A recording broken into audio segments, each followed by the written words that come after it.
You know, for too long, Pakistan has provided safe haven to the Taliban and many terrorist organizations. But those days are over.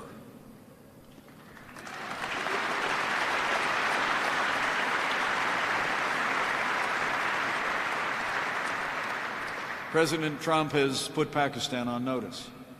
As the President said, so I say now.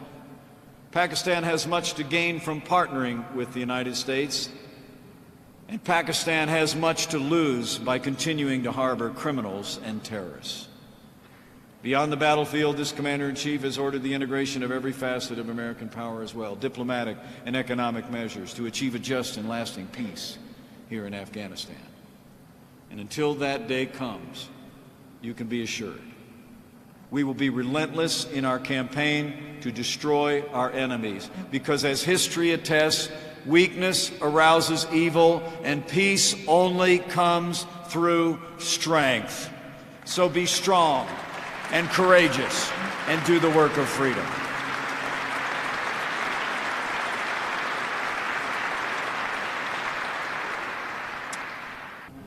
We vowed to win this war on our terms, on this soil. And together with our allies, we came here to Afghanistan to liberate its people and prevent the terrorists from ever threatening our homeland again. And we are staying in that fight, and we will see it through to the end.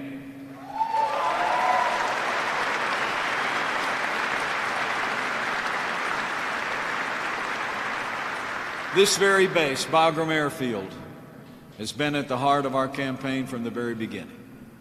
It's a bastion of strength and a beacon of freedom in this corner of the world. And as President Trump has said, it's thanks to you and those who stood on this ground before you that, in his words, the horrors on the scale of September 11th have not been repeated on our shores. Let me assure you, you inspire the world with your courage and your unconquerable spirit. You've crushed the enemy in the field and continue to do so. You've driven them into hiding and struck fear into their hearts. You've given the Afghan people the hope of freedom, the freedom to determine their own destiny and chart their own future. But as we all know well, these great achievements have come at a great cost. More than 3,500 members of our allied forces have lost their lives over the past 16 years, including 2,308 Americans. The old book says, no greater love is a man than this, that he should lay down his life for his friends. And today, and every day, we honor the memory of our fallens and let their families know that we will never forget their service or sacrifice in Afghanistan.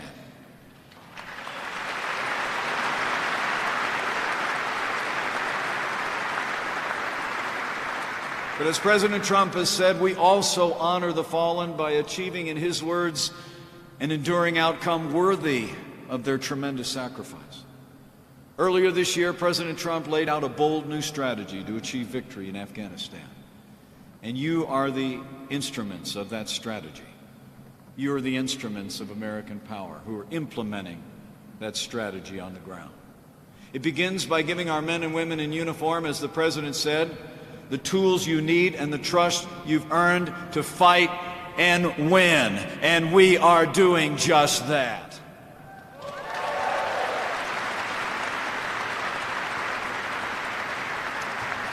First, your Commander-in-Chief has made it clear to our allies, our partners, and our enemies that the United States of America will no longer be bound by arbitrary timetables in Afghanistan. As the President has said, America's enemies must never know our plans. They must never believe they can wait us out. Instead, our decisions will be based on an objective assessment of conditions on the ground, reality and facts, and a relentless pursuit of victory will guide us and nothing else.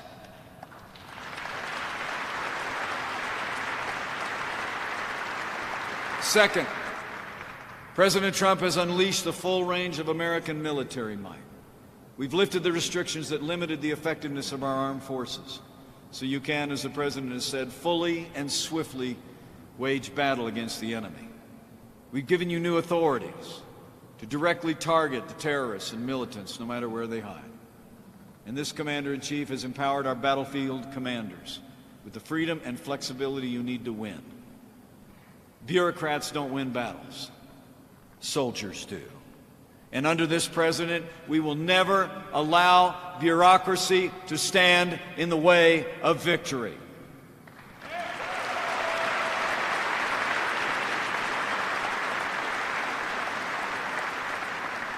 And President Trump and I are proud to see that this new strategy is already bearing fruit all across Afghanistan. And the American people deserve to know that with the courage of everyone gathered here, we're making real progress in this fight for freedom in Afghanistan. We've dramatically increased American airstrikes, and together with our Afghan partners, we've put the Taliban on the defensive. We've prevented them from launching a major campaign against a provincial capital for the first time in 3 years. We've targeted the Taliban's funding as never before through renewed attacks on its drug trafficking networks. And thanks to the leadership of your Commander-in-Chief and the courage of all of you, in another field of battle, ISIS is on the run. Their capital has fallen. Their so-called caliphate has crumbled from Iraq to Afghanistan and everywhere in between.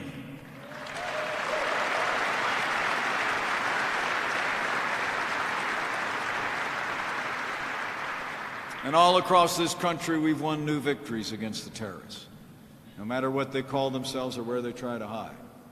And our enemies will have no time to recover or rebuild, because we will continue to bring overwhelming force to defeat them every day, every time. The road before you is promising, but it's perilous. And this Commander-in-Chief is clear-eyed about the threats you face and the challenges that lie ahead. But today, let me assure you, President Trump has your back.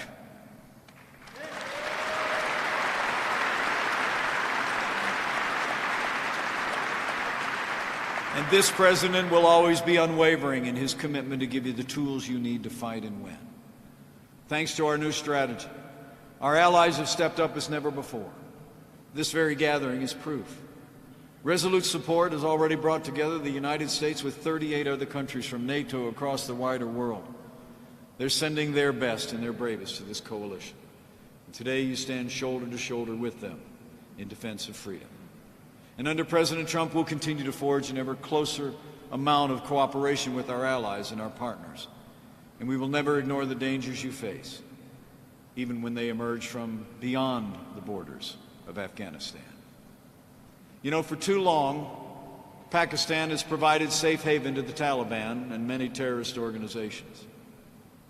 But those days are over.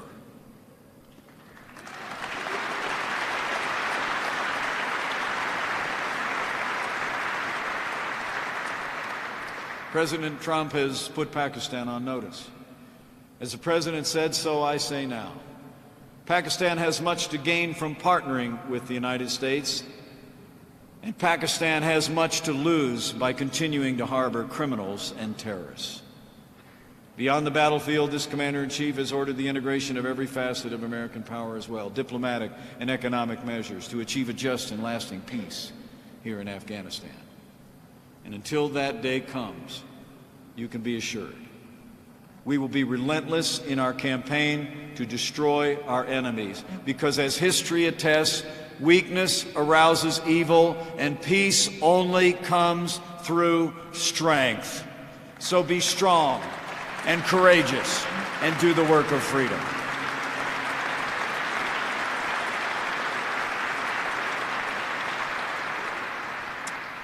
The Afghan people are a proud and noble people who have suffered long. In the 1980s, during their long war with the former Soviet Union. In the 1990s, under the brutal rule of the Taliban. And in recent years, from the terrorists and militant who continue to threaten their homes and their families, and who have claimed the lives of more than 35,000 brave Afghan soldiers, security forces, along with countless civilians. But through all the strife, through all their struggle, The Afghan people, those you serve alongside in their armed forces today, have never lost their love of freedom, never lost their courage or their yearning to live in a land free of terror and war. And let the people of Afghanistan know the United States of America stands with them.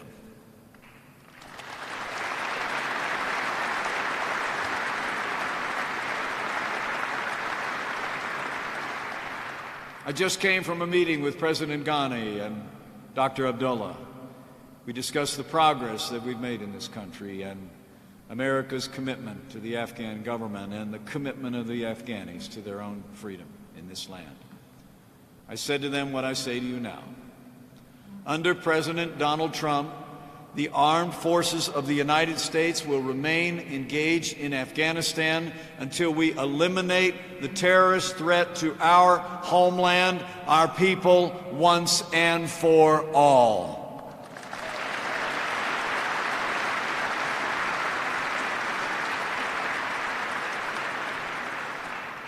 You know, it really is humbling for me to stand before you today.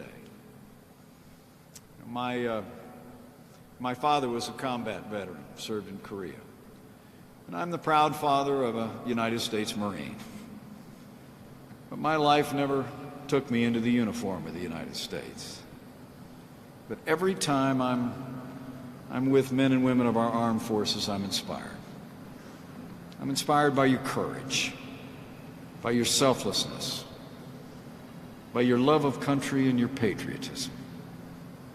You stand here on a frontier of freedom. You stand tall and proud in defense of our families, our citizens, and our most cherished values. Your mission is vital. And today, on behalf of your Commander-in-Chief, I say to all of you, in the days ahead, mind your mission. Take care of one another. Respect the unified chain of command and never doubt that every day, every operation, and every decision that you make matters to the United States of America, more than you may ever know. You know, many people live their entire lives wondering if they've made a difference. But you won't have that problem. Everyone standing before me today and around me today step forward to join this all-volunteer military.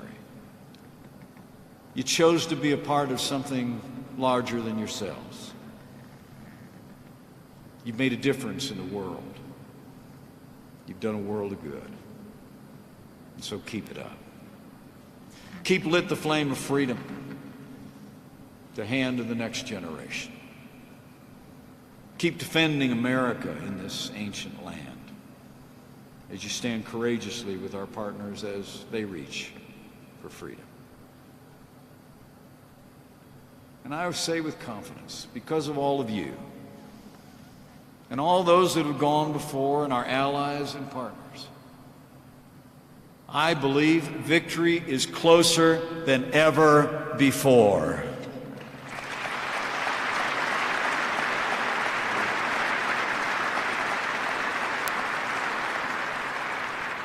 I believe with all my heart that Afghanistan will be free and America will be safe, and we'll win this fight. Now, as I close, let me just say again what a special honor it is for me to be with all of you, especially at this special time of the year. It was a few months ago when President Trump said to me he wanted me to get there. He wanted me to get there before a special holiday for the American people arrived, just to make sure you knew that he was thinking of you and that millions of the American people have you on our hearts. Now, I know there's many faith traditions represented here, and no matter your background and belief, I hope you find renewal and renewed strength in this season. And for all of you who, like my family, in the coming days will look to a manger and will once again in your hearts claim the promise announced on a holy night peace on earth and goodwill toward men. Let me say from the first family, from my family, from families all across America, Merry Christmas.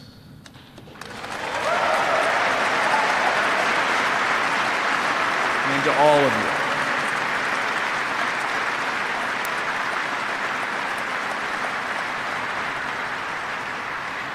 May God bless you. May God bless all who wear the uniform of the United States here in Afghanistan and across the wider world. May God bless the good people of Afghanistan, and may God continue to bless the United States of America. Thank you.